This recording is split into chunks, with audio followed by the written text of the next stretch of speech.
Recording in progress.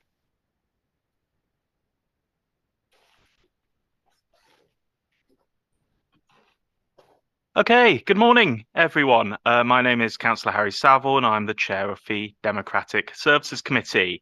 Can I welcome everyone to the meeting, which is a multi-location meeting. The meeting will, of course, be live streamed and recorded and will be available for viewing afterwards. Should the live streaming fail, the meeting will continue and a recording will be available through the Council's website following the conclusion of the meeting. Can I remind members that translation facilities are available, and for those attending via Zoom to choose your language of choice. For those wishing to speak in the chamber, please raise your hand as usual. For those attending remotely, please use the raised hand function. Also, for those of you attending remotely, please be aware that members in the chamber won't be able to monitor the chat facility on Zoom. I may not be able to monitor it either, so please be conscious of that if you're placing any comments in there. Committee members who are attending remotely are required to leave their camera on throughout the debate and when voting in order to maintain the integrity of the decision-making process. If you do need to leave the meeting temporarily, pop a message in the chat function and Sally to my left will note that and can keep an eye on when you leave the meeting when you return.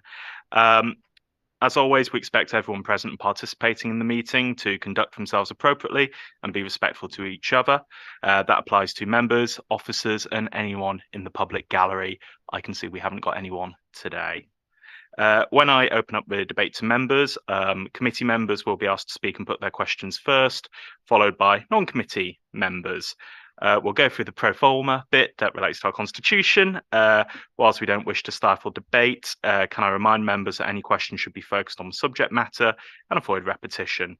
If I feel the length of individual speeches are negatively impacting the meeting, I will refer to the Council's constitution and rules of debate, which would now ordinarily bring us to item 1. But just before we do get to that, a couple of announcements very quickly. At a recent member development and information forum, I said I was keen to reach out to the leaders of political parties represented on the council just to get their feedback.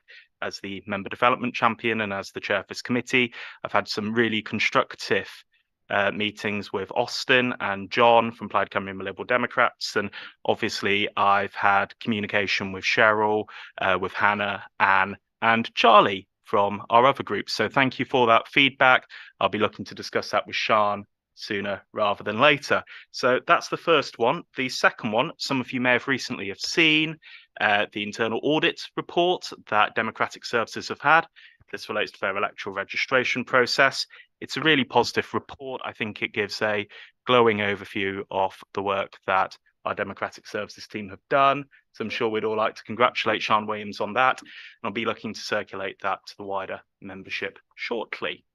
So moving on, apologies for absence, Sally. Yeah, just one apology from Councillor Gail Jones. Okay, and have we got any apologies from the floor members? No, can't see any.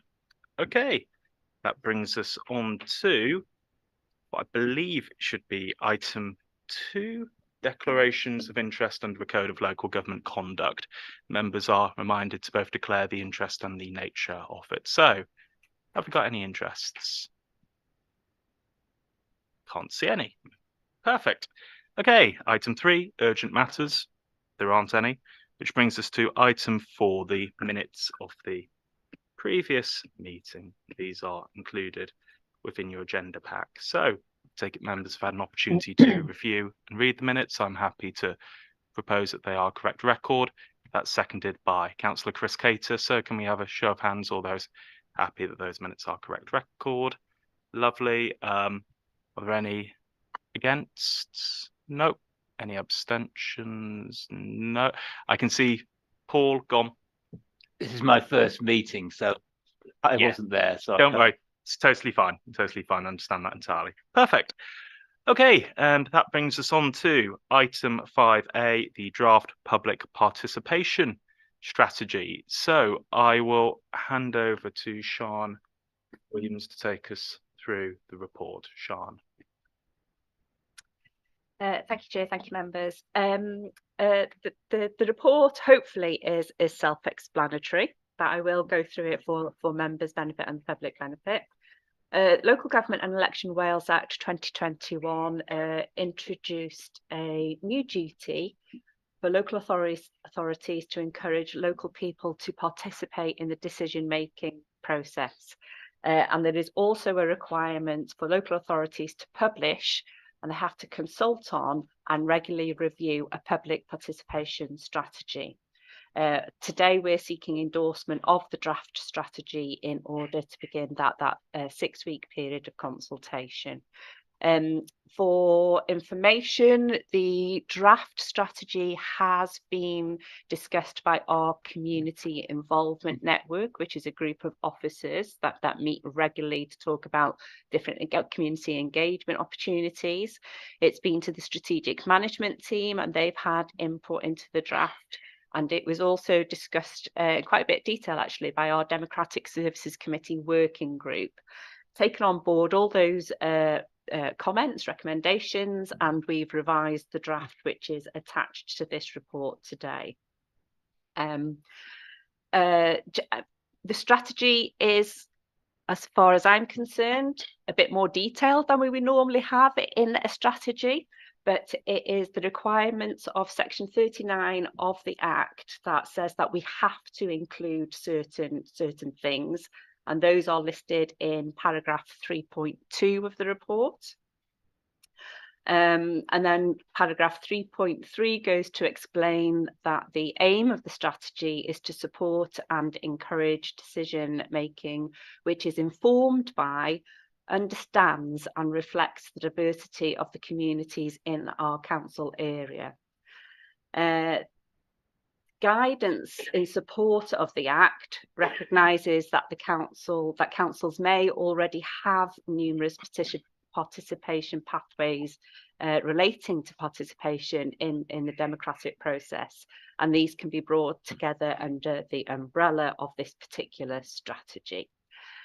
For members' information, the council previously adopted a community involvement strategy, and that already included a number of areas that is covered by the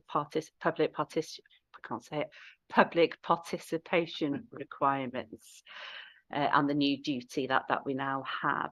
So with that in mind, we revised the community involvement strategy, and it now clearly sets out how the council is working to improve public participation and to ensure that the council meets the requirements of the Act.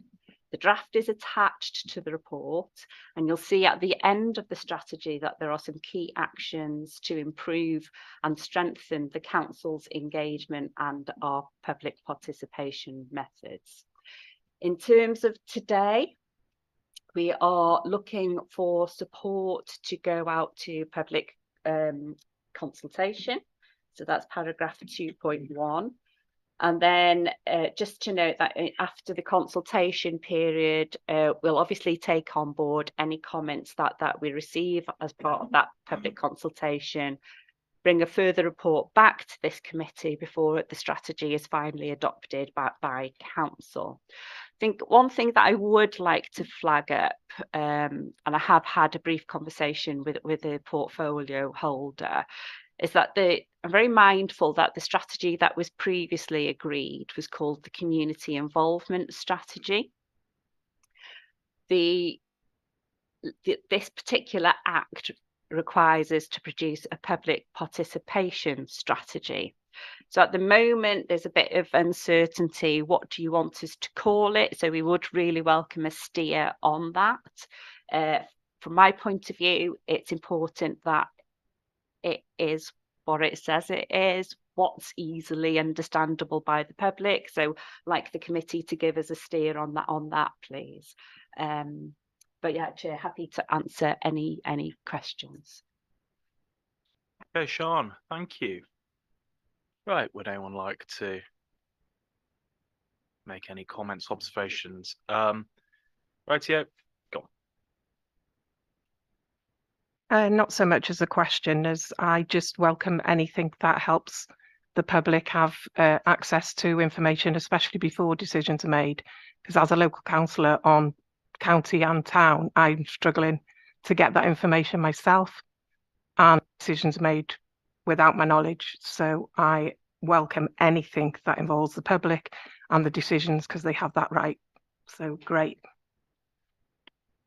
Okay, Sean, thank you for that. I have Chris Cater and then Chris Brockley. So Chris Yeah, Cater. thank you, Chair.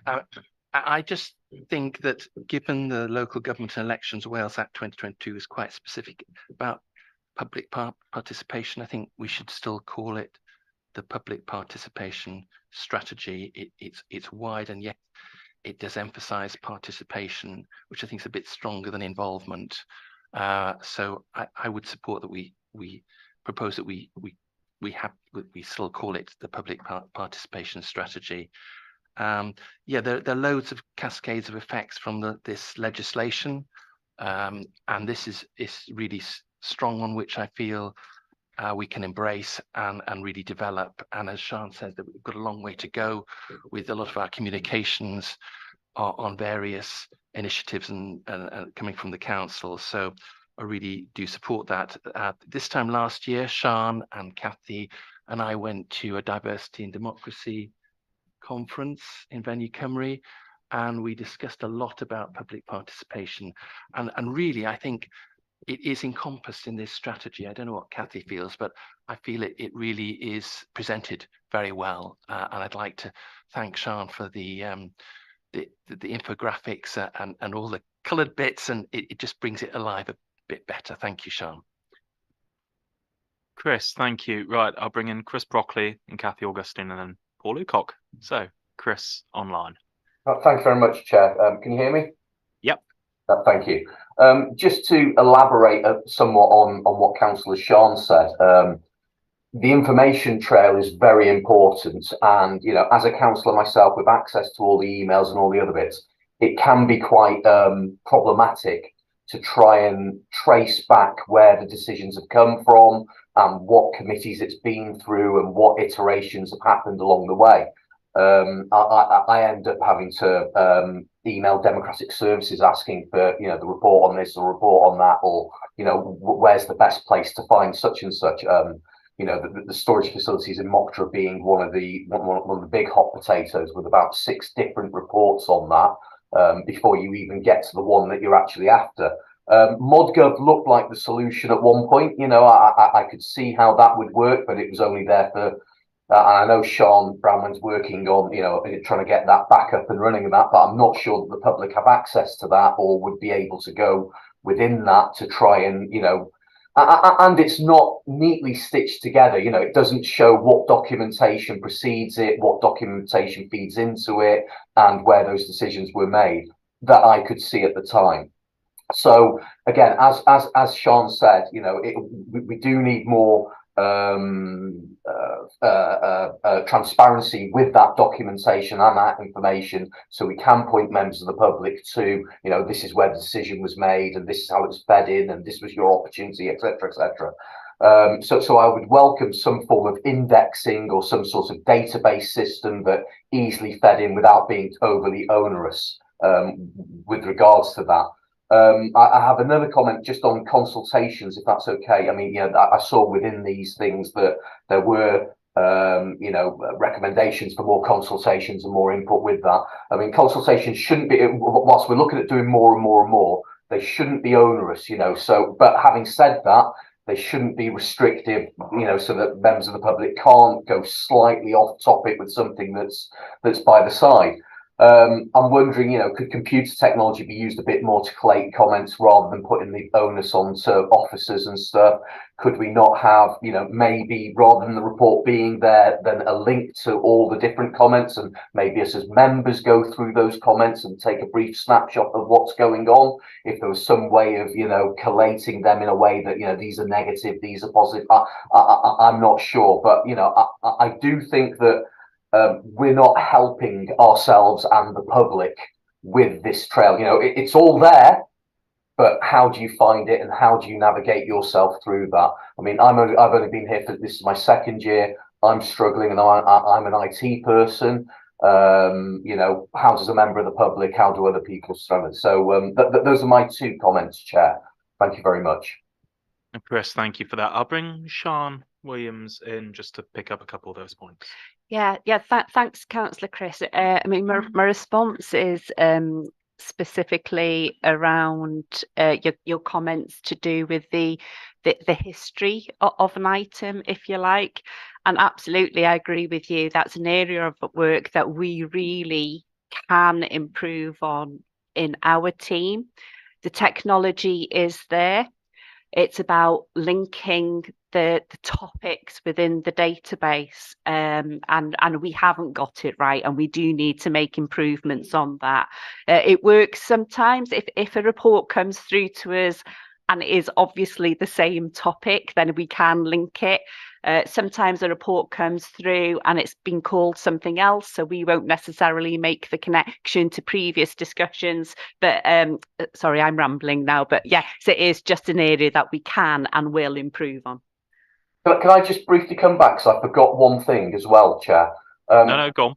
Well, with regards to what Sean said as well, just going back onto that, because you know, it can be quite difficult for them. I think maybe chairs could be more involved with that as well, as to where that documentation goes within. Sorry to put more work on you there, Harry, and whatnot, but you know, you know, you're the people that went through that and ties in. There was one other bit that I forgot to mention as well, is within reports, redaction.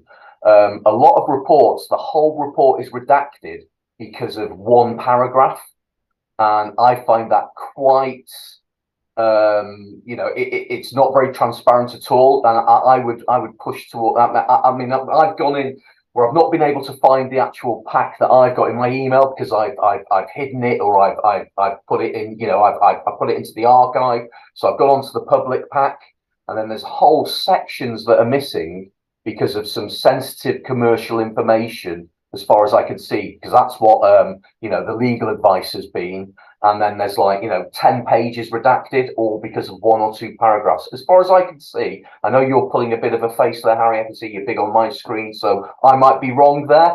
But from what I've seen, you know, that there are some very, very limited bits of information that have redacted whole sections of reports, which looks, you know, we're walking straight into brown envelope territory, which really gets my goat, because, you know, it's not a brown envelope. You haven't done your homework. Thank you very much, Chair. I'll let Sean come in on that. But the reason I was potentially pulling a face, I was thinking it through in my mind. Now, Sean will tell me if I'm wrong, but in the past, I've often felt very much the same as you, Chris, about that. I think something I've noticed, and in all fairness, it's something I've noticed more and more over the last 18 months, is we seem to be getting more and more reports that include information that should be exempt, where what we'll get is we will get a report that has all the information that can be available publicly as a public report, and then there'll be an exempt addendum. So we're able to have those discussions in public, provided the sensitive information isn't touched upon. And certainly my experience is, I think we're seeing that more and more, but I'll bring Sean in on that very briefly. Yeah, I mean, you know, we don't exempt a report unless it meets some very strict criteria for being made exempt. The solicitor has to sign it off, has to apply the public interest test, and then it's presented to the committee. And I appreciate what the councillor was saying. Ultimately, it is a decision for the committee as to whether they exclude press and public and consider the report in private session. But yes, that is obviously based on the advice given the content of the report. Depending on what the subject is, what's being discussed, I am aware that we will get FOI requests, for example, from members of the public asking for copies of that exempt report, because sometime after something has been discussed, it may no longer be exempt. So that does then involve an officer going through the report and maybe releasing part of a report, redacting it before it's released. So that process already exists.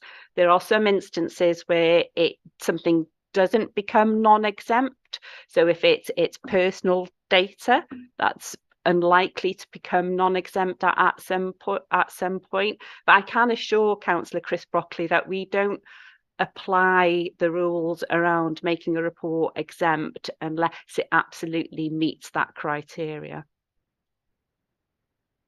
Chris, are you content with that?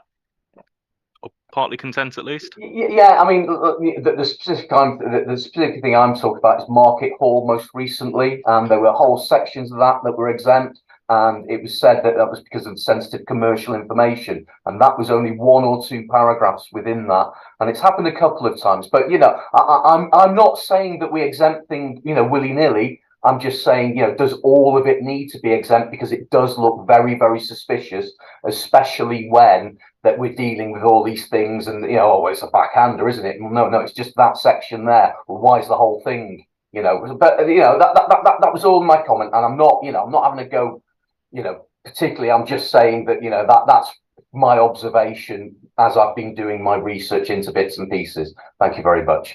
Yeah, sorry, Chris, I meant to respond to that particular part as well, in as much as, when the solicitor is looking at the report, there is very often a conversation either at that time or when it goes through the report review group, RRG. They will say, well, if we is this information needed?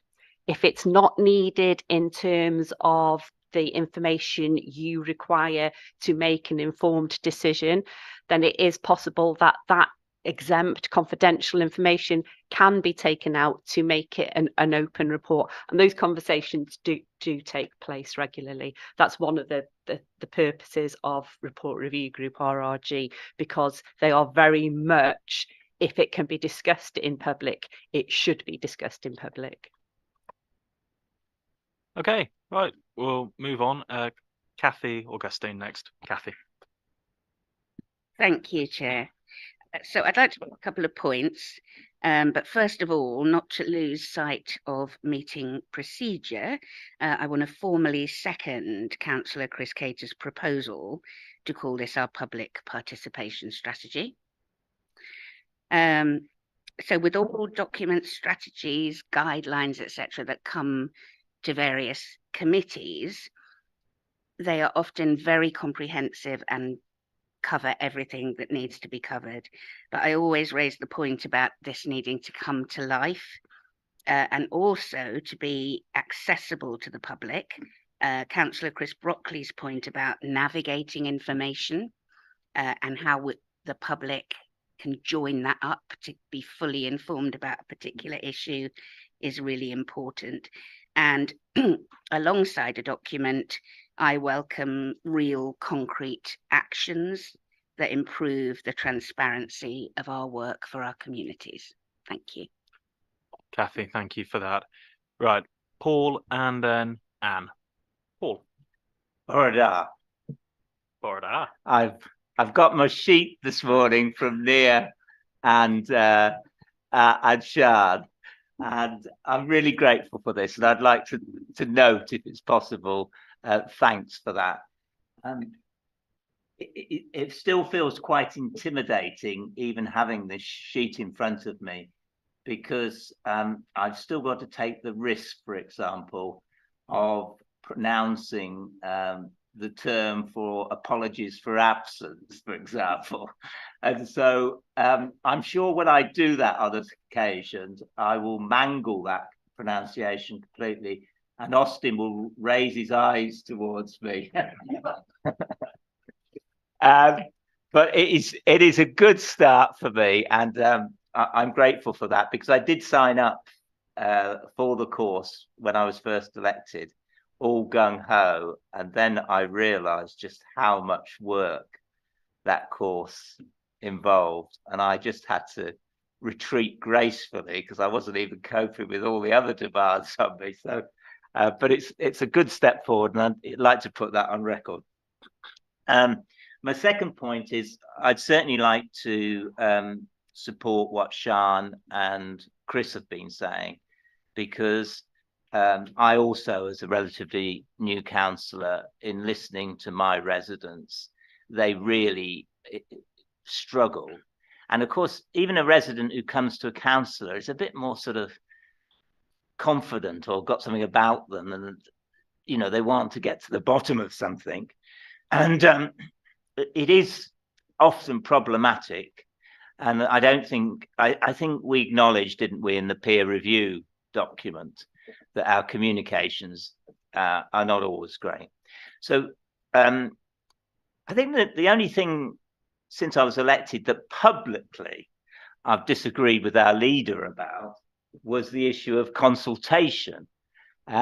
Because I argue quite strongly that we should consult last year over the budget and proposed council tax increases cuts. So with this document, does this enable us to be, in a sense, more proactive this year and in future years on undertaking that sort of consultation? And I know one of the feedbacks will come, well, it's all to do with cost. Do we want to fund that? But again, on the resource implications in this document, it says this policy, this step forward we're making, will be confined to available resources. But this actual policy has not been costed. There's no cost against this policy. And what it says is, if an enhanced approach is taken, and I don't know whether a consultation over budget, council tax cuts, all of that, will require the commitment of resources and officer time from other service areas in future. So in answering those questions, I want to sort of drill down on some of that detail, if that's possible. John. Thanks, Councillor Paul. I'm not sure how much detail I can provide. In my mind, the strategy is an overarching document about how we want to engage with the public. I think we can be as ambitious as we like, but ambition does come with a cost. Any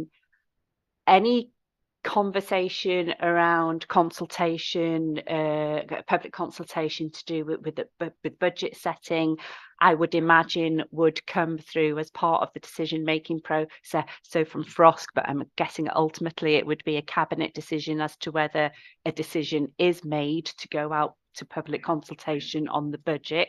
The strategy doesn't give the go-ahead for us to be able to consult on absolutely everything. I think there will be very separate conversations around what is appropriate engagement depending on the issues that are being discussed. But the strategy, as I see it, is a document that tries to pull together everything that we currently do. But in terms of ambition, if we want to be more ambitious, then there will be extra resources required. And that's why you will need those extra conversations at different committees, depending on what you're talking about, as to whether you get the approval to go out to consultation on certain issues. Can I just come back on one issue, Sean? But what would be seen from a democratic perspective as good practice? Did Welsh Government give any direction on this about consulting over budgets, or does the Welsh Association of Local Government give any guidance on what's good practice? Because in a sense, if we have this sort of local authority autonomy on what we do, that in one way is a positive, I suppose. But if we're not being advised on how we reach better decision making, and I would think on most things we'd reach better decision making, maximizing public participation, then you know, it's sort of just in the ether a bit, and it's not very concrete. Yeah, if you'd like to, and then I've got some comments. No. In terms of best practice from Welsh Government, no, I haven't seen any. But I think that I think local authorities can learn from each other. I am aware that there are Welsh local authorities that have gone out to consultation, for example, on the big issues like the budget setting. So it would be good to get some feedback from them as to the benefits, or what have they learned, what worked well, what didn't work well. But I think that's the case for any type of consultation or engagement work. I know that other local authorities, moving away from any specific budget consultation, but if you look at public participation in decision making in other local authorities, they might do something a little bit different to Conway. Can we learn from that? Is it effective in their local authority, and is it something that we want to introduce in Conway? And I think that is the next step. I think for us, it is looking at best practice. I don't think it'll come from Welsh Government. I don't think it'll come from the WLGA, but we have our own networks that we can link into and learn from. So that's how I see this strategy progressing. Okay, I'll bring Anne in online. Anne. Yeah, thanks, Harry. Yeah, I agree with Chris and with Kathy, who proposed and seconded that we name this strategy public participation. I mean, part of me thinks it's a bit old-fashioned, but I think it's more explicitly obvious about what the strategy is trying to achieve, and that is enhanced participation. And the participation, I think, is really important. And I was really pleased to see the words ambition for improvement within the sort of thing. We do need to be improving, and we've talked a lot about communication. Anne, would you Sorry, Harry? like to turn your camera off? We're having some connectivity issues, I think. Okay, is that better? That is indeed better. Okay, sorry about that. Okay, shall I start from the beginning then? Just I want to say I agree with the title public participation. It may be a bit old-fashioned, but I think it's probably more explicitly obvious in terms of what we're actually trying to achieve, and that is that people participate. I think the document is really good, and I would say that because I was on the working party. However, upon reflection, what I would say is one thing is missing for me in the action plan on page 31. And whilst it would be something new, I don't think it necessarily involves costing money. And that one thing for me is embedding participation in our committees. Some local authorities already do this and do it quite effectively. And I suggest that's a good practice that we follow. I mean, interestingly, Paul was talking about, does Welsh Government make any recommendations in this area, and he was specifically at one stage talking about the budget sort of process. And every year the Welsh Local Government Minister actually encourages that we go out to consultation with the public on such an important matter, but it's not something that we've done. But I think my understanding is that we're intending to do that this year for the first time, which is great. So for me, I mean, I think public participation needs to be planned within our meetings. If we want to succeed, we need to plan to succeed. So I would like to make a proposal that we actually schedule public participation within our meetings, and that way it's obvious every meeting that we call that the public actually can have a slot on the agenda. We're not leaving it to chance. We're not leaving it to them discovering some sort of document, whether it's in our website, online, or whatever. I think we need to plan to succeed, so we need to schedule public participation within our meetings. So that's my proposal.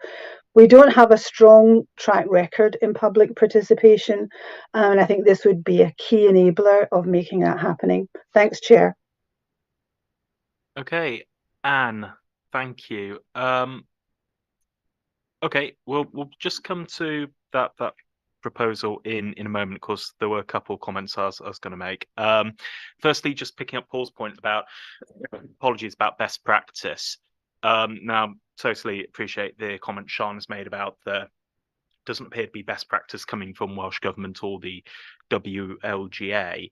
I appreciate even if they're not making or saying formally there's best practice, certainly with WLGA do have some opinions on this. I recently attended the Progressive Community Leadership training course where they were very, very clear that they felt it was important that we move less from, as they described it, councils making decisions and telling the public afterwards, and we move through councils listening to the public and then making decisions and moving to an idea where we all make decisions together. Now, quite how practical that always is a very good question when a lot of our services are statutory services that we have to deliver in a prescribed manner. But nonetheless, I wonder when this public participation report comes back through the democratic process, maybe that could be fleshed out in a bit more detail. Perhaps Sian and Chris, as the cabinet member, can give some thought as to how this public participation strategy actually covers that. A second question I've got is on page 31, which I think was the one Anne was touching on. It talks about bringing all the council's consultation activities together into a single, easily accessible online hub. I'd appreciate just understanding from Sian in a little bit more detail how that would work in practice. I appreciate we're laughing with a sense of anxiety here, but I think in all fairness, this is probably the main practical takeaway I've had from this. So I'd be really interested in just having a bit more of a understanding as to how that would work. That question has prompted me to give Amanda Jones's apologies. Amanda, who I can't remember her title now, Corporate Performance and Improvement Manager. That's definitely her side. Amanda, I will say it's a joint report from both Democracy and Amanda's team, but Amanda couldn't attend this morning. But that question is directly one that should be aimed at Amanda, Councillor Harry, and I will take that back to her. I have seen the proposals. I've seen the starting of a framework to get to that particular point. It looks good. It looks like it is something, provided that we promote it and all services engage with it, then it will be something that is of huge benefit to us as officers, you as councillors, and obviously to the general public.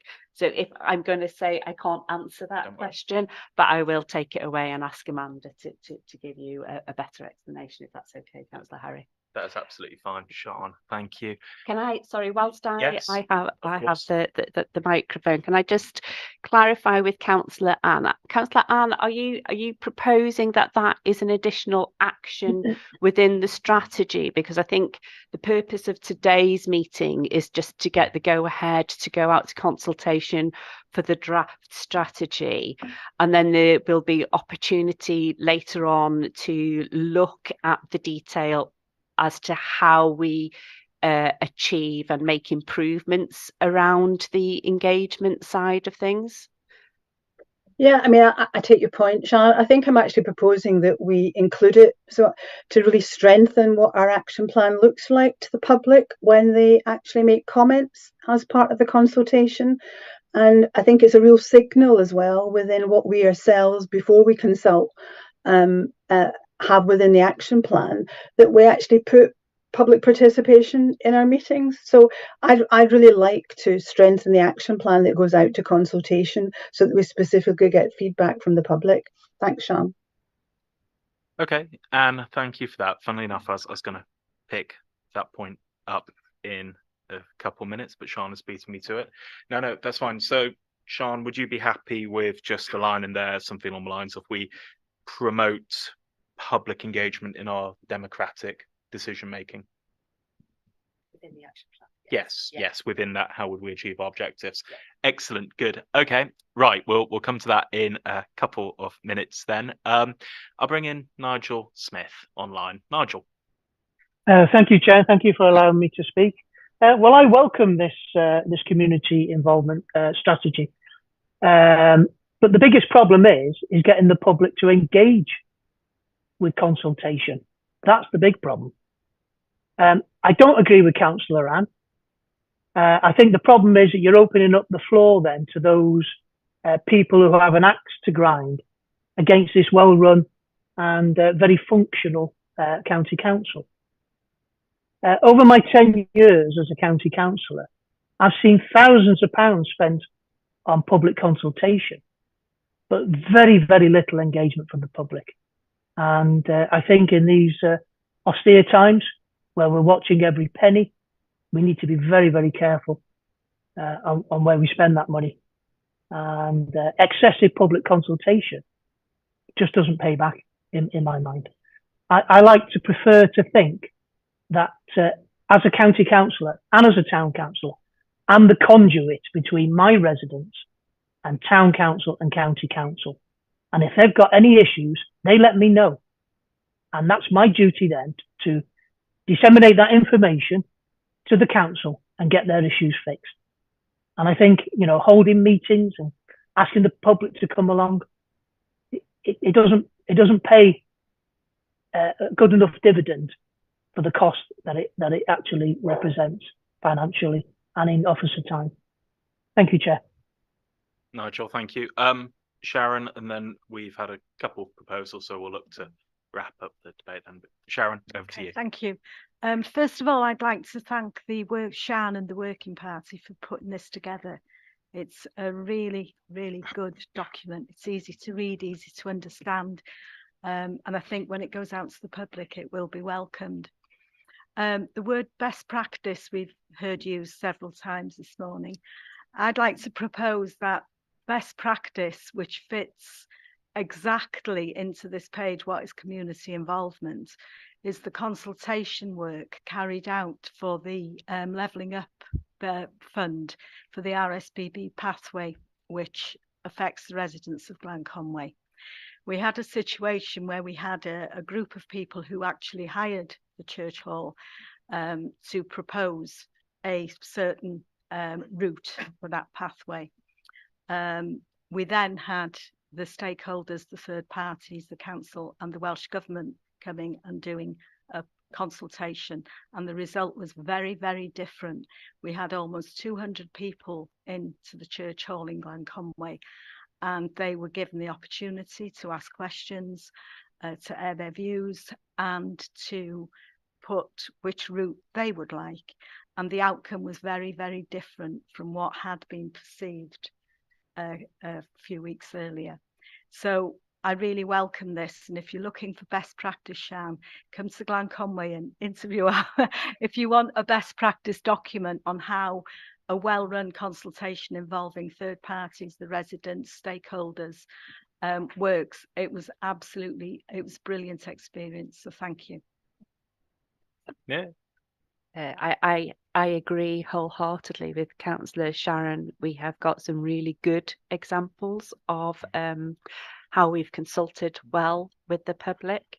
I don't always think that connection is made between a public consultation exercise and then the formal decision making process.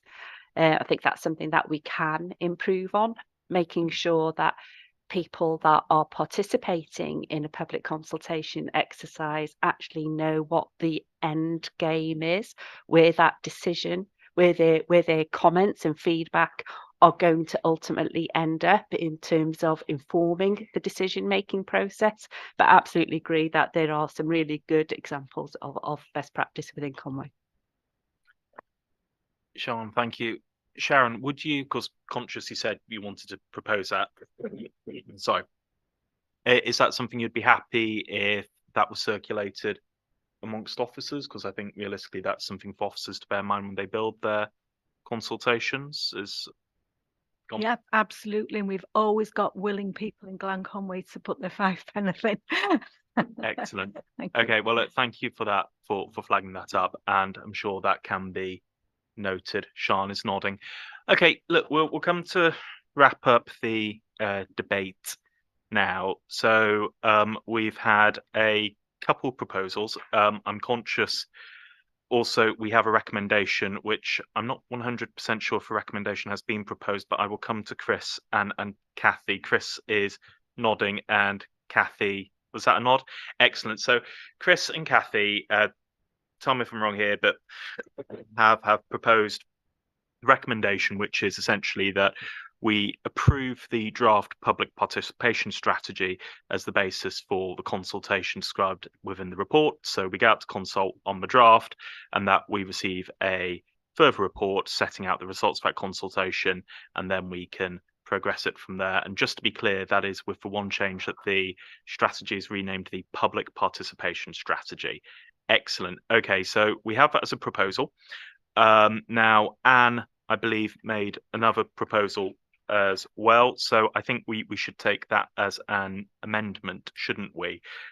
Which we place within the how will we achieve our objective section, a line about promoting public participation in meetings, in committee meetings. Is that correct, Anne?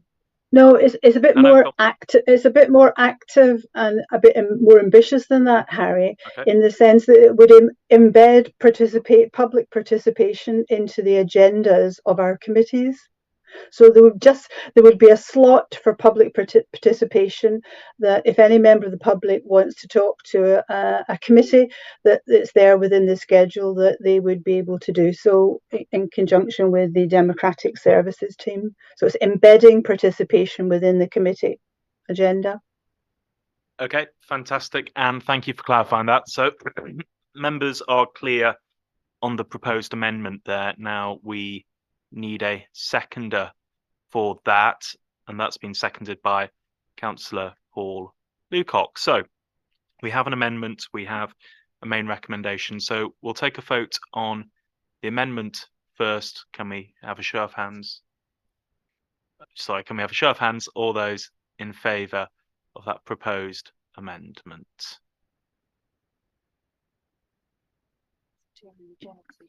Okay.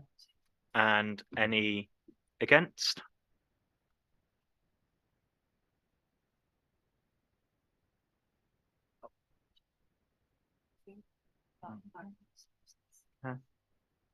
And any abstentions?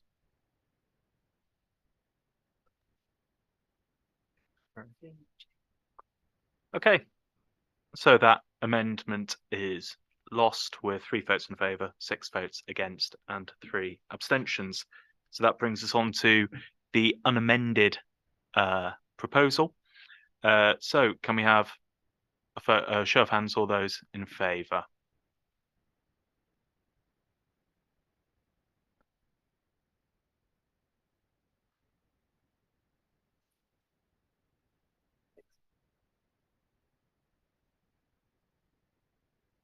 And can we have all those against?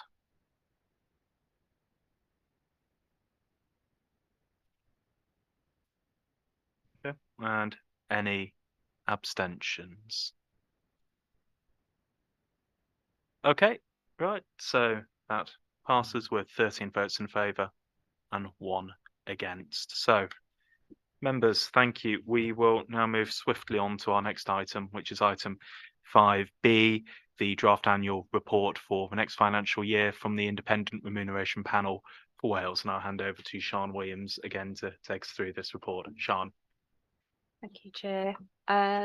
This is the draft report from the IRPW. Members will be very aware that they get the draft report every year around this time of year, and we have the opportunity then to respond to the draft report.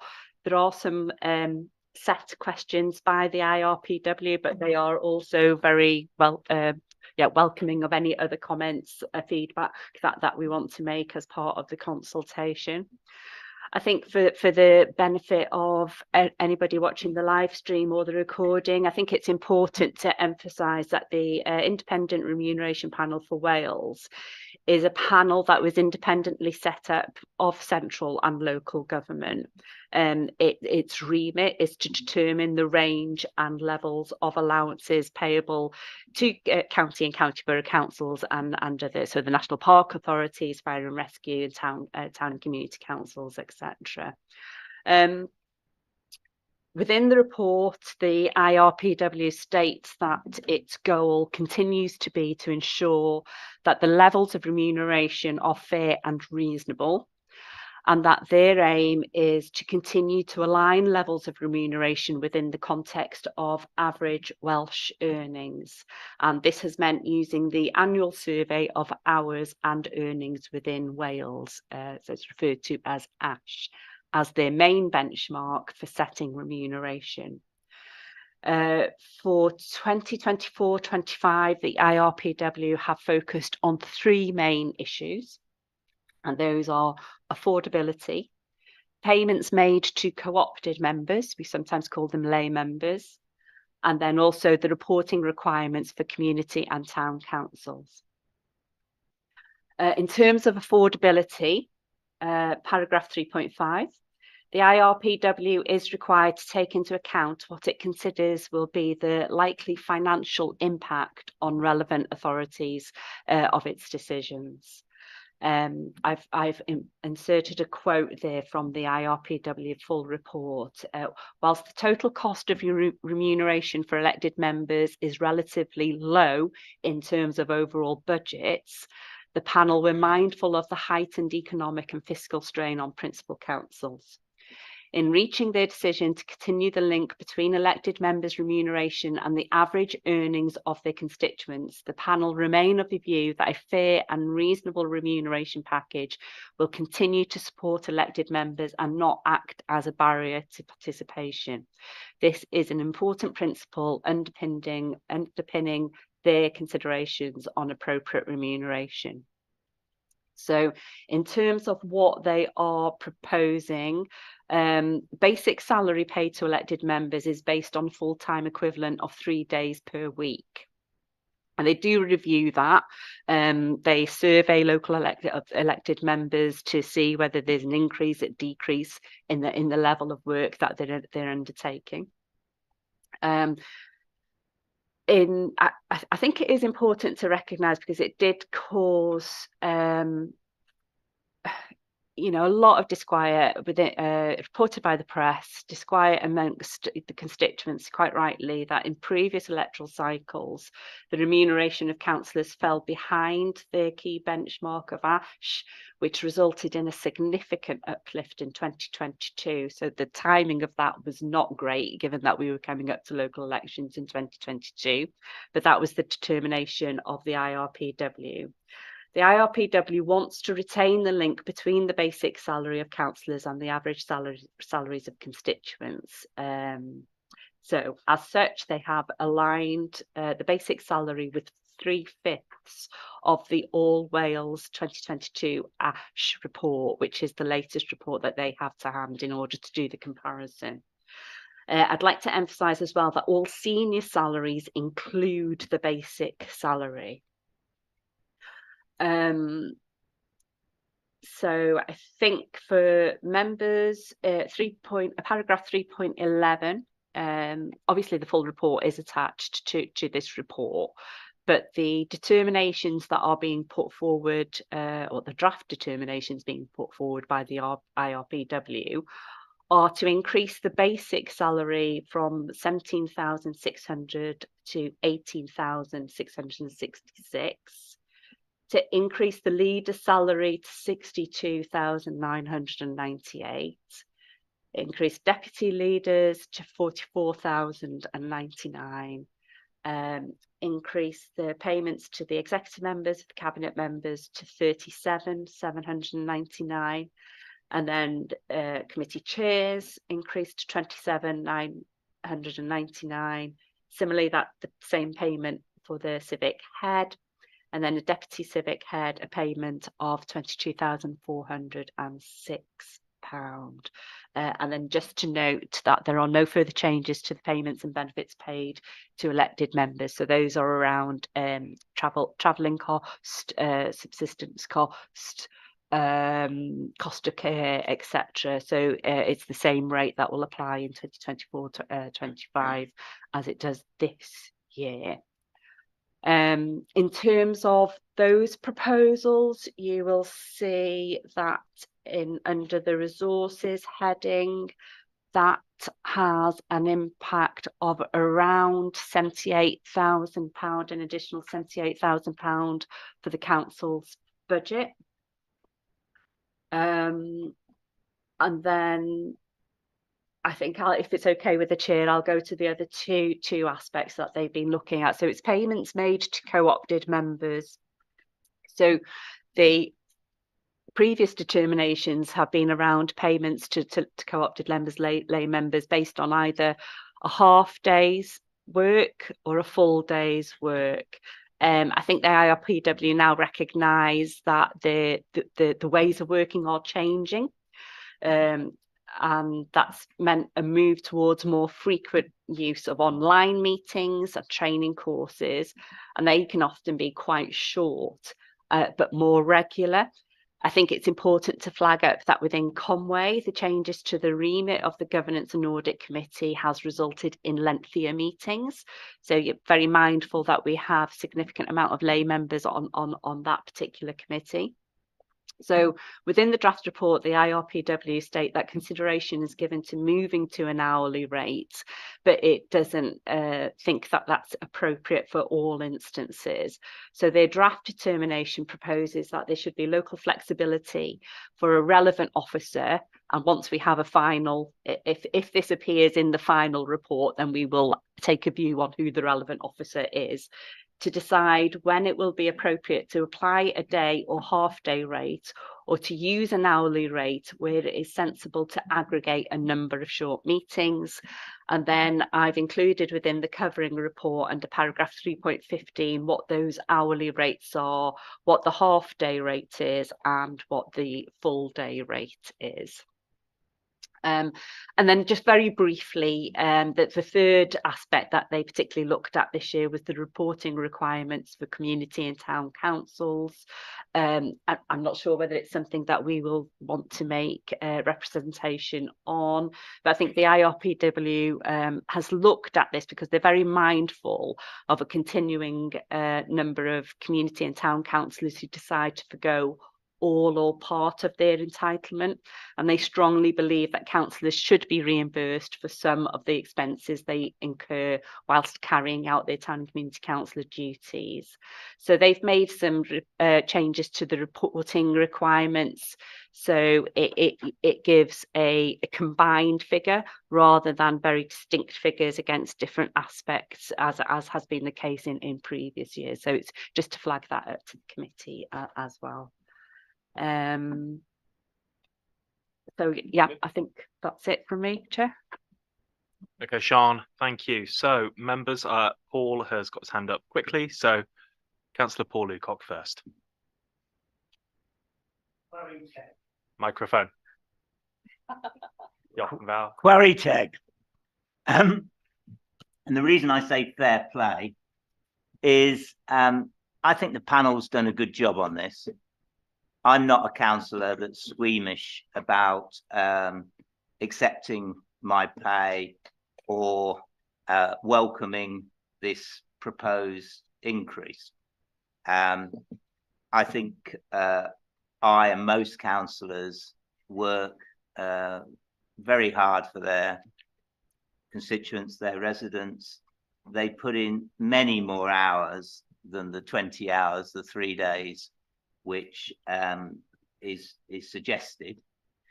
I'm also conscious in saying quarry teg in terms of fair play, because I remember when I first arrived in Wales 34 years ago, a Welsh neighbour of mine explaining to me the difference between quarry teg and English fair play. And she told me that it really is very different, because fair play in Wales is that you're really serious about considering the other person's perspective and drilling down onto it in a certain way. Whereas she quite critically said the English fair play comes from the public schools and is not always within its the semantics of the word. So that was a very I'm often instructed by people about how I don't understand aspects of Welsh culture, heritage, and whatever. But over the years, people have explained things to me, which is always helpful. And so what I'm saying fair play about this is, I think there has been a lot of thinking and understanding, and Sian's explained some of it in these processes. And I think it's a continuous process. And I'm not saying that at some point, what we were debating earlier, in consultations with the public, they will come to different conclusions about the worth of their local councillor and what they should be paid, etc.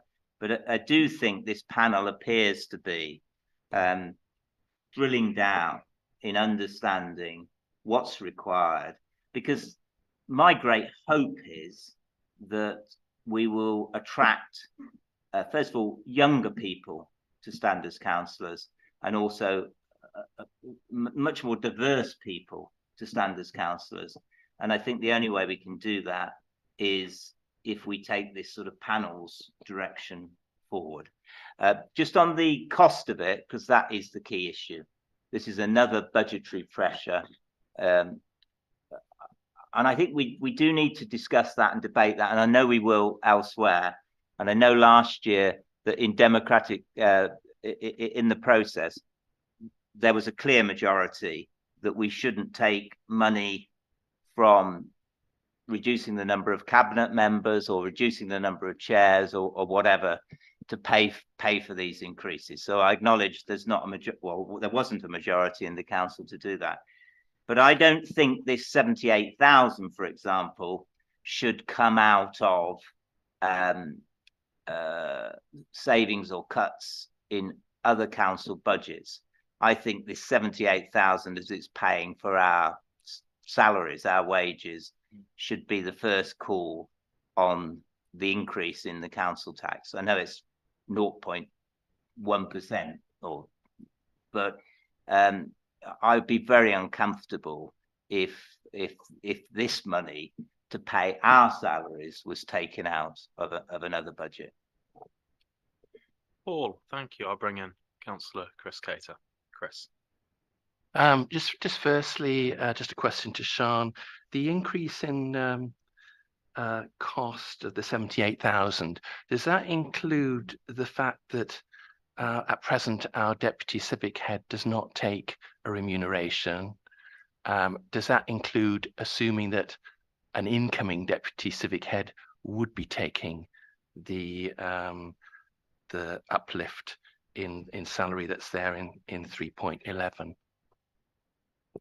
Yeah, yes, we have made assumptions that potentially there could be changes to those people taking on the role of chair of the council. We don't know what the impact that will then be on other chair roles, so we've had to make an assumption that we will be, if we pay every senior salary, that will be the additional cost to the council.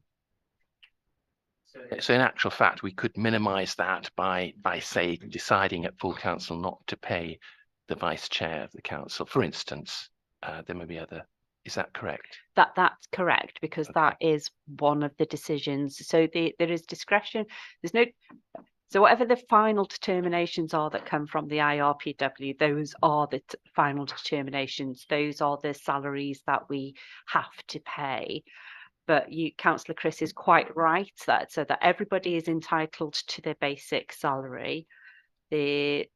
The cabinet, there is no discretion around payments to members of the cabinet, but there is discretion. Council has discretion as to which chairs' roles it pays and whether it makes a payment to a deputy civic head, for example, or the civic head for that matter. Okay, thank you, Chair. I think that's quite clear. That's a debate for another day, isn't it? But yeah, I just want to make quite a robust comment, though, as far as the cost of democracy in Wales goes. This is peanuts compared to increasing the Senedd members up to 96 with all their advisors and their caseworkers and their admin support and everything. So that's where the sting to our constituents is going to come to, from the increase in the costs for the Senedd. And also, Chair, you'll be aware that there is an extra cost in that extra layer of government that we've got, corporate joint committees now that have been set up to above the local authorities, but below the Senedd. So there's a completely new layer of government there, which will have to be paid for. So I just wanted to put things in context. Chris, thank you very much for putting those points in context. I very much agree with your comments, both about Senedd expansion and also corporate joint committees. I can't see that anyone else would like to come in. So I do have a question. I'll bring Austin in, then I'll have a question for Sian. Austin. Diolch yn fawr. Thank you.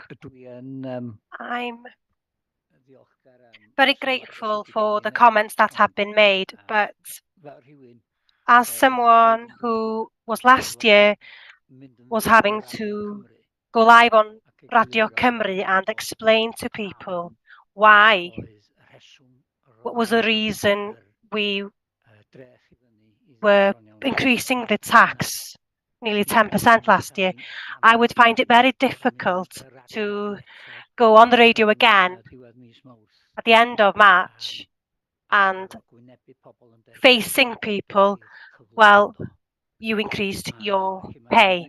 So we have to be very careful. We are living in a difficult time where you've got the cost of living and so on, and fuel is still increasing. And we had fuel to the house last week and it costed something like £400 more than last time I had fuel at the beginning of this year. I agree with Councillor Paul about one of the things that is difficult. It's difficult for somebody to be a councillor if they're young, because you can't live on what we get, and I understand that. But until the government is central, be that in Cardiff or in London, until they realise this and give money for pay rises for councillors and so on, I doubt that I can support this. Thank you. Austin, thank you. I'll bring in Mandy before I go. Mandy. Thanks, Chair. I just wanted to come in and just say myself that this is something that I cannot support. You know, again, I was in two minds last year about supporting it, because we all know the difficulty our residents are facing, and I just find it really, really hard to be sitting here again, and there's no way I can support this again. I didn't accept my rise last year, and if this does go through, I will not be accepting it again, because residents, you know, they need to see that we're making difficult choices as well, and that's my thoughts on it. And I also do think we need to be looking at other things within the council as well, you know, i.e. the number of cabinet positions and stuff that we've got, and the higher up positions, because we're facing a really difficult year coming again, and we've got tough decisions to make, and we can't be putting extreme higher costs onto our residents again. Thank you. Mandy, thank you for that. Right, I've got Tom online, I believe, but just before I bring Tom in, I've got a very technical question for Sian, if that's okay. So Sian, you mentioned earlier that basic salaries members are entitled to, so you have to budget for those. Obviously, senior salaries, if the council chooses to make them available to certain post holders. The council has to budget for those. Now, I think Mandy's just made a pretty good point there, and it's something I was thinking. If you have members who do not take their entire salary, what then happens to that money? Because I'm assuming it's still budgeted for. I'd appreciate understanding, is it a case of somehow we don't budget for that, or does it drop into a service reserve? Does it go into corporate reserves? Does it support other services? Some help with that would be appreciated if you know. I'm not sure that I know, but I think what happens, so there is a councillor budget, and it includes salaries. There's an amount for training. There's an amount for your IT kit, phones, etc. So that's the member budget. There will be an amount allocated within that budget to cover the cost of all salaries. If at the end of the financial year there is an underspend, I assume that goes back to a corporate pot, but I'm not sure. Okay. Could we possibly follow that up outside the meeting to get some clarity there? Because I think Mandy's point, if you have members who do not take their entire salary, if that falls back into, say, our corporate budget and then goes on to support social care, education, roads maintenance, etc., it is a really small amount of money, but I think that actually does contribute to an important, or a whole range of important services I will seek clarification, but I think, the members' budget may be underspent, but the possibility of the total budget being overspent is quite high, as we know. So any underspend then contribute towards any overspend. But I will seek clarity. Sean, thank you for that. Right, I'll bring in Tom and then Sean Grady. Tom. Thank you, Chair. Yes, Mandy made a lot of the points that I was going to make, and so did Councillor Austin. What I wanted to come in on was about what Councillor Paul said in terms of the salary being a tool that we can use to attract younger members and a more diverse range of people. I do hear what Councillor Paul's saying. As the youngest member on the council, I think I'm right in saying that. I think for me it was less a financial decision to stand, and I'm lucky for that, I suppose. But I think there are other ways that we can find a way to encourage young people, working people, a wider range of people to stand without it just being about the salary. I think a more advantageous way would be looking at the way that we work, the timings of meetings, and how people can better manage a work-life balance in terms of working and also attending meetings, etc. But yeah, I take the same view as Councillor Austin on this. I don't see how, with an expected budget of next year looking at tax increases and service cuts, how I could explain to my residents why I voted to increase my entitlement while seeing their tax bill rise and their services reduced. So I just wanted to feed in there, Chair. Thank you. Okay, Tom, thank you. I'll bring in Sean Grady and then Cathy Augustine. Sean.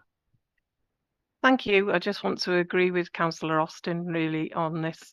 And I think it's so imperative that all councils go back to the Senedd and tell them how difficult it is for us in this position, because I think it's an awful position to be in. And I know as individual councillors we can refuse rise or any of the money, but I think that puts pressure on people. And some people, obviously we're not in it for the money, but some people don't have other income, and to put pressure on individuals to refuse some of that money when they're in the same position as our residents. They're also in a cost of living crisis and they're all struggling. And I think it's really difficult. And I just think as a council, we should go back to the Senedd and say, you're asking us to have these rises, but you're giving us less money, and you are funding yourself more.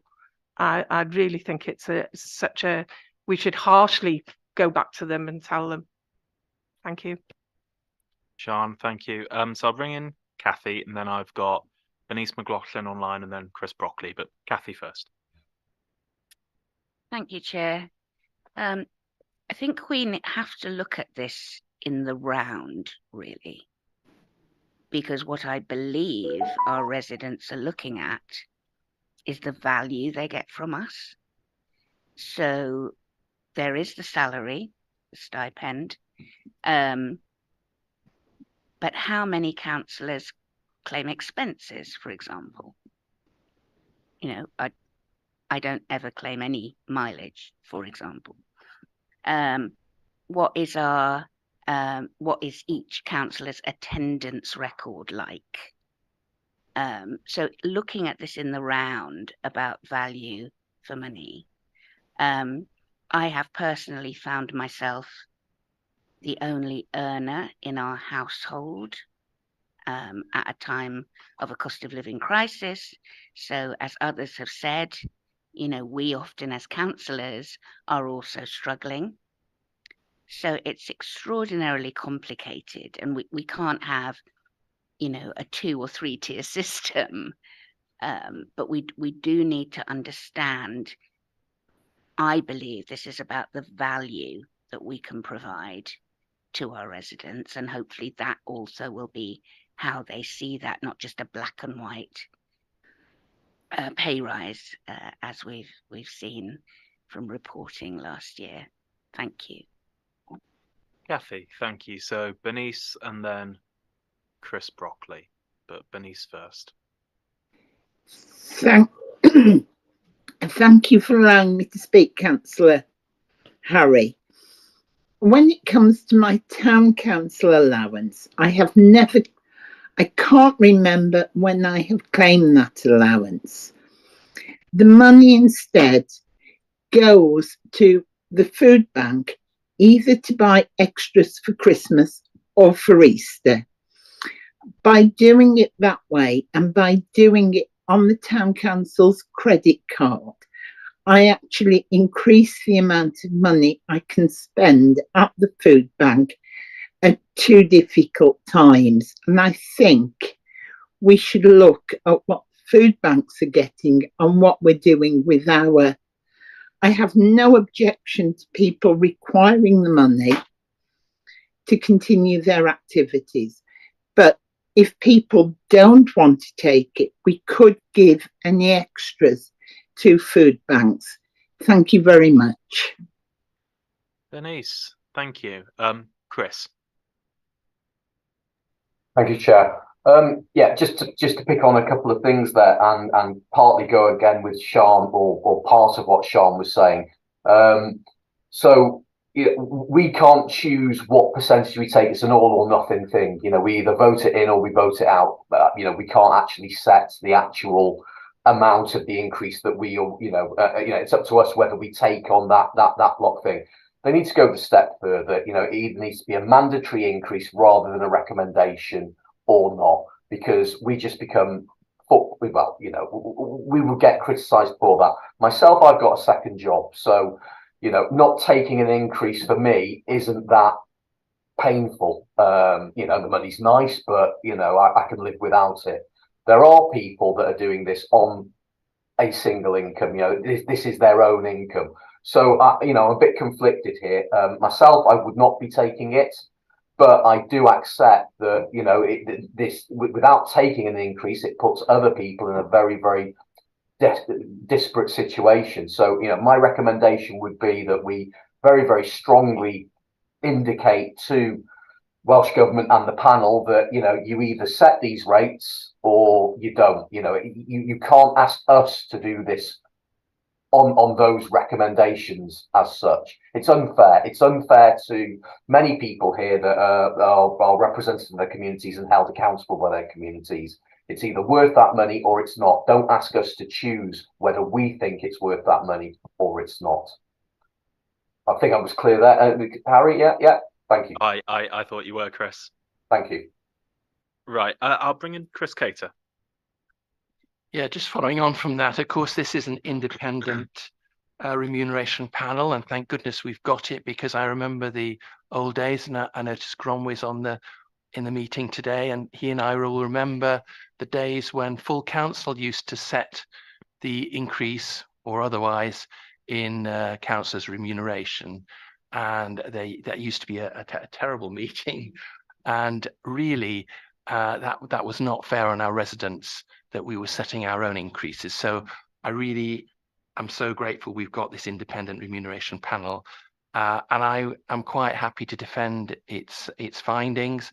I personally don't take the full amount, but I refer to that diversity and democracy meeting that we had, All Wales meeting that we attended, and there are people, if you're really going to broaden out democracy and have councillors coming from all sorts of walks of life and backgrounds and so on, you're going to have to give them a decent remuneration. And I'm afraid I go back to the Senedd, we are cheap compared to MPs and Senedd members. So, I think that's the way we have to look at it, really. We're down here on the ground, working in our wards day in, day out, as well as doing all the responsibilities we have as councillors. So, I support the independent remuneration panel. I've done so in the past. I've defended it on the doorstep at elections. So, that's my position. Okay, Chris, thank you. I can't see that we have any other speakers, so we probably need to decide whether or not we'd like to respond to the IRPW in respect of their consultation and what we'd like to say. Just to chuck a comment in there, because I thought there were some interesting points that Chris Brockley made. So during the previous council term, I recall, Sian will correct me if I'm wrong, that we did respond to one of these consultations, and what we specifically asked was that rather than have this almost merry-go-round where each year the IRPW consults with councils on councillors' pay, councils make recommendations that then are routinely ignored, that, or perhaps that's far stronger language I should have used, perhaps what we should do, or what the IRPW should do, is set out a schedule for remuneration at the beginning of each council term, so it's there on a 5-yearly basis or 4-yearly basis if the length of the council term changes, and people can have confidence and understand what the process is. So I don't know if that's something we want to consider, but I'll throw it open to the floor to make a recommendation. I can see Chris has just put his hand up. So yeah, I mean, if inflation's at 0.5% or something, that's fair enough. But are you suggesting that we set the level at a certain amount for 5 years? Because I think that would be very dangerous if inflation ripped away. And we're not immune to the cost of living crisis. We've all got rising bills ourselves. And I don't think that's, unless they set in a set percentage increase every year, and that opens a whole can of worms, doesn't it? So I think basically we're stuck with this situation, and unfortunately every year we have to grind through this process, but it is an independent remuneration panel after all. Take your points entirely, Chris. Right, so do we have any proposals in respect for consultation? Yeah, go on, Sian. Before Councillor Harry opens to the floor, I just remind members that there are some set questions within the consultation document. There's just a query as to whether the committee want to respond to those. In English, they start on page 80. I think there's either 5 or 6 set questions. I don't know whether you want to give them consideration separately. Members, do we want to work through those, or do we want to decide a consultation response based on our discussion today? If it helps, the questions within the consultation are, so question 1, do you think that the panel has struck the right balance between affordability and adequate remuneration for representatives? If not, do you have any suggestions? Question 2, local flexibility for payments to co-opted individuals. Do you agree with this proposal? If not, do you have any suggested alternatives? 3, encouraging sustainable travel. Do you have any examples of good practice or other ideas of ways in which we might use our powers, so that's the IRPW powers, to encourage more sustainable travel among members. Question 4, awareness of the entitlements of representatives. That's more of an individual one, actually. I'm wondering whether members, if they want to, whether they want to respond to that individually. And then it's asking those individuals whether they are aware of the entitlements. So remuneration, pension, reimbursement of expenses, family absence, etc. And then seeking a view on the proposal around publication of consolidated sums for community and town councils and other bodies. Right.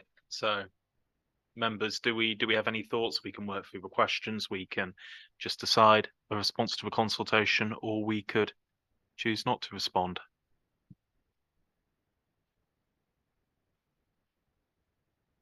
There doesn't appear to be a proposal. Kathy, and then Paul. Can I just pick up on the last point that Councillor Chris Brockley made? So requesting that the panel comes up with these figures and that's it. You know, why do we have to consult on them? It is very difficult year in, year out, having these conversations when we know that our residents are struggling. Some of us may be struggling as well. And as I tried to say earlier, it's quite a complex mix across the council of, you know, different needs and requirements to sustain us in our daily lives as well. So it puts us into quite an invidious position every single year. And I just wondered if there were that possibility that Councillor Chris raised, that it's just done and that's it, because we don't decide on the numbers. Kathy, thank you. Well, I think Sean wants to come in, but we don't have to respond, do we? No. No, so there is no requirement for us to respond to the consultation, but there is a requirement for the IRPW to go out to consultation.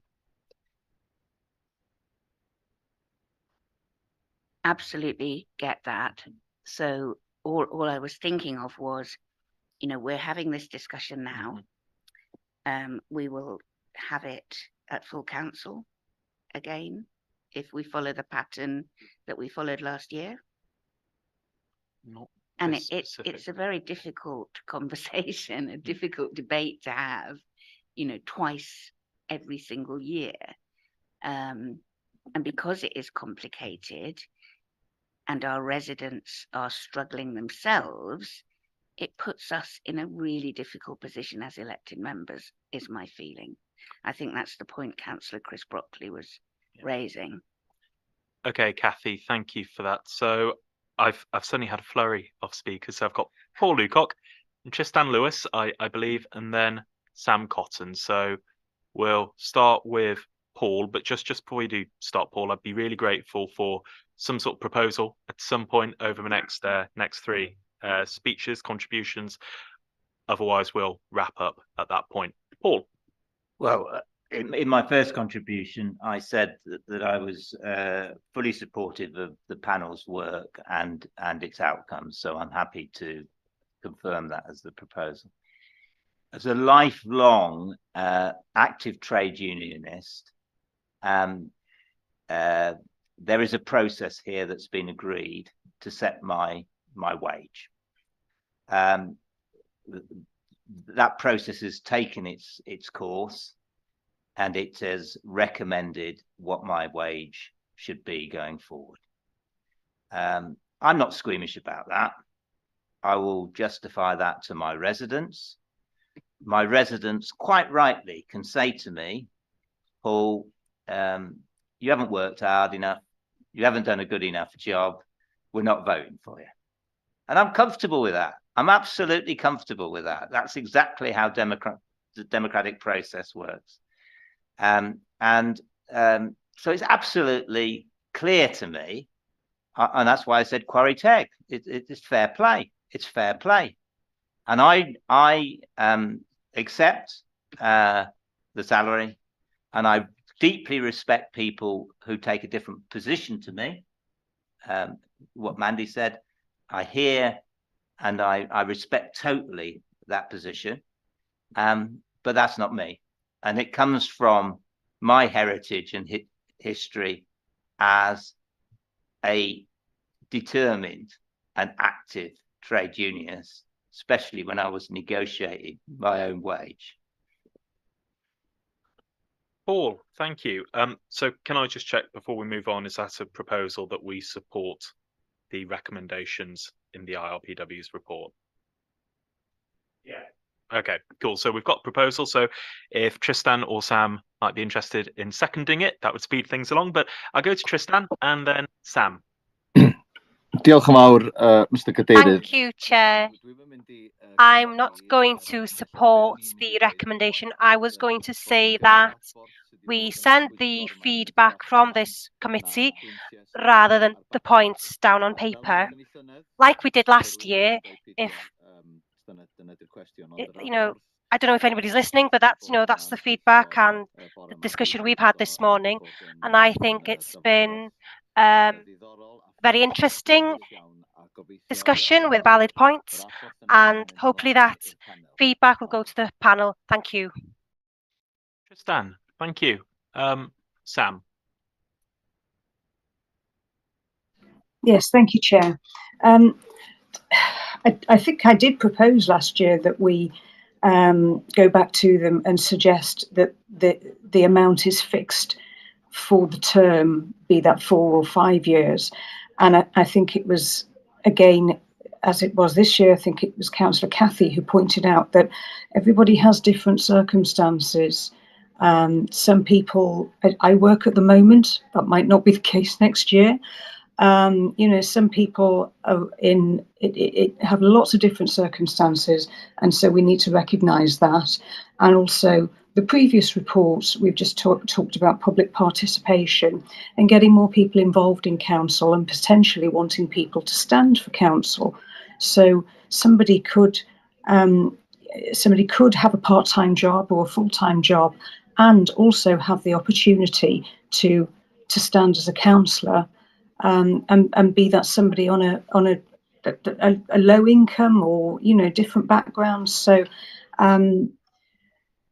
that's what I wanted to say on that. No, I'm not going to support Councillor Paul's proposal. I'm more leaning towards Tristan. But what I was initially going to say, had you come to me first out of the three, I was going to say that we note the content of the report. And every year, Sian tells us, as she has told us this year, that it is a matter for individuals to make the decision as to whether they take a lower amount, whether they take the amount that's been put forward by the independent panel. So my proposal would be that we note the content of the report, and then when it inevitably goes through, as it will do, it is a matter for individuals to make that personal choice dependent upon their circumstances. Okay, Sam, thank you. Right, I can't see that we have any more speakers. From what I can see, we effectively have 3 different proposals, none of which have been seconded. So we'll go through them in order. But first, Sally has just pointed out Tom has got his hand up. So Tom, you'd like Thanks, to come in? Chair. Yeah, I just wanted to second what Councillor Sam has said and proposed. Okay, Tom, thank you. That's been noted. We will get to that in due course. I can see Nigel's got his hand up, so I'll bring Nigel in and then. Briefly, Chair. It's been a great debate, and we've seen different sides of the coin here from the members. The question for Sian, the consultation for the members, will that be going out to all the members of the council for them to reply individually? I can do, Councillor Nigel, yes. I think that would be wise. Thank you. Okay, Nigel, thank you. Right, so first of all, we have a proposal from Paul, which, as I understood it, it's that we support the IRPW's draft report as is. Paul is nodding. Do we have a seconder for that? I'm looking around the room and the virtual chamber. I can't see a seconder, so we will move on in that case to the second proposal, which was Tristan's.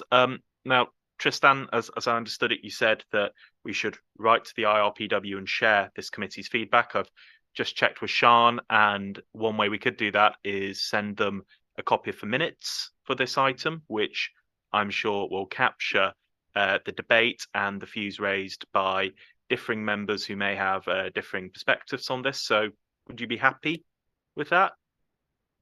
Okay, I can see Tristan is nodding. So Tristan's proposal is that we share this committee's feedback with the IRPW, and we do that via sending them the minutes. And I can see that Sian has just seconded that proposal. So we'll take that proposal then, and if it falls, we will move on to the third one. So can we have a show of hands? All those in favour?